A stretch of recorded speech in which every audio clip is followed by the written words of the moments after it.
Sallallahu ala Muhammad sallallahu alaihi wasallam. Sallallahu ala Muhammad sallallahu alaihi wasallam. Sallallahu ala Muhammad sallallahu alaihi wasallam. Sallallahu ala Muhammad sallallahu alaihi wasallam. Baik, bismillahirrahmanirrahim. Assalamualaikum warahmatullahi taala wabarakatuh. Okey. Hari ni kita masuk kepada tajuk panjang jisim dan isi padu cecair.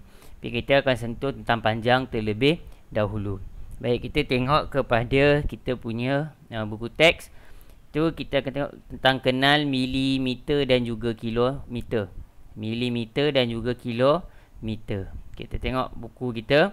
Okey, pak cik, tanaman apakah ini? Okey, pakcik kita kata, pakcik tu jawab, ini tanaman hidroponik. Sumbu yang kamu pegang itu antara bahan yang digunakan panjangnya 150 mm. Okey. Okey, hidroponik tu apa? Hidroponik tu kaedah bercucuk tanam tanpa menggunakan tanah. Tu dia sekilas fakta tu, tak ada ni kita nak tengok tentang panjang ni tadi. Panjang sumbu tadi dia kata 150 mm. Okay, jadi kalau kita tengok kita punya pembaris. Okay, kalau tengok pembaris kita, biasanya pembaris kita dia gunakan sentimeter. Tapi kalau tengok yang kecil-kecil tu, tengok pembaris kita, dia menggunakan sentimeter. Yang ini milimeter. Maksudnya kalau nilai yang lebih kecil tu, pembaris cikgu entah, pembaris ni tak nampak kot, tak tahulah. Okay, biasanya pembaris kita, kalau awak ambil pembaris awak, dia tunjuk sentimeter macam tu, sentimeter. Yang kecil-kecil tu sebenarnya milimeter. Dia lebih kecil lah daripada tu. Okay, jadi simbol bagi milimeter, okay, simbol bagi milimeter ialah mm. Dia guna mm. Okay, maksudnya dia digunakan untuk mengukur objek yang kecil ataupun pendek. Jadi kalau objek kecil dan pendek, kita guna milimeter yang kecil. Okay, contoh yang kedua, yang ni lebar kertas A4. Kertas ni ialah 210 mm. Okey, jadi milimeter kita gunakan untuk mengukur bahan yang kecil-kecil saja. Tu milimeter. Dia punya simbol mm. Dia punya simbol ialah mm. Kalau mm tu maksudnya milimeter, singkatan dia. Okey, sekarang kita pergi tengok pula tentang kilometer. Okey, ni selalu kita tengok dekat papan tanda lah. Dekat papan tanda, dekat highway, lebuh raya. Okey, kita tengok kat situ macam ni. Persimpangan Temeloh Mentangkap Jerantuk Taman Negara 1 km. 1 km ni apa? 1 km ni ialah simbol bagi kilometer. Okey, kilometer digunakan untuk menyatakan jarak antara dua tempat yang jauh. Okey, jarak 1 km. Okey, jarak 1 km maksudnya 1 km itu bersamaan dengan 1000 meter.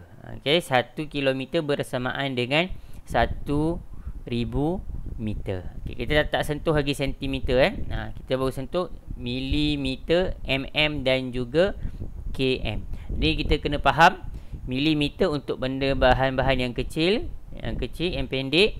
Okey, kilometer untuk tempat yang jauh. Yang panjang, yang jauh lah. Okay, contoh kat situ panjang LRT 3, aliran transit ringan LRT daripada Jalan Setia pergi bandar utama 37 km.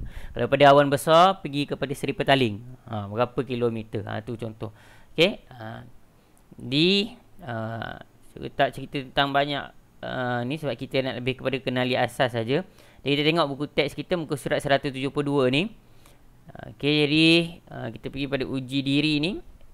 Awak tulis dekat dalam buku MT1 tu. Tulis dekat dalam buku MT1. Kita tulis dia punya ni arahan dia, nyatakan ukuran mengikut simbol. Okey, tulis arahan dia, kemudian bagi tahu kilometer ditulis macam mana. Anis dah Hajib menyertai larian seronok yang membaca sejauh 3 km. Macam mana tulis 3 km? Tadi kita dah ada kita punya simbol dah. Kalau kilometer ditulis apa? Macam ni atas yang tadi contoh. 1 km. 1 km ni 1 km. Jadi yang ni 3 km macam mana dia tulis?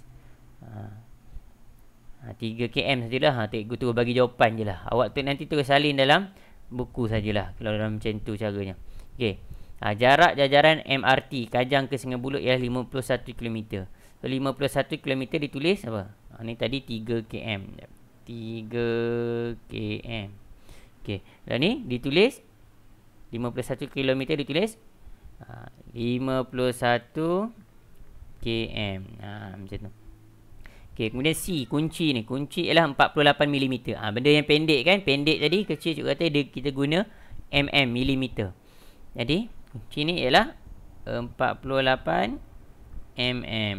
Okey, kemudian ni ubat kepada stapler ni, ubat kongkot ni 5 mm jadi 5 mm. Okey. Jadi awak salin yang ni sajalah dalam buku MT1 untuk tugasan hari ni. Okey. Okay, itu saja, tak banyak hari ni. Okey, nanti apa-apa kita boleh rujuk pada Telegram kita. Okey. Wallahu a'lam.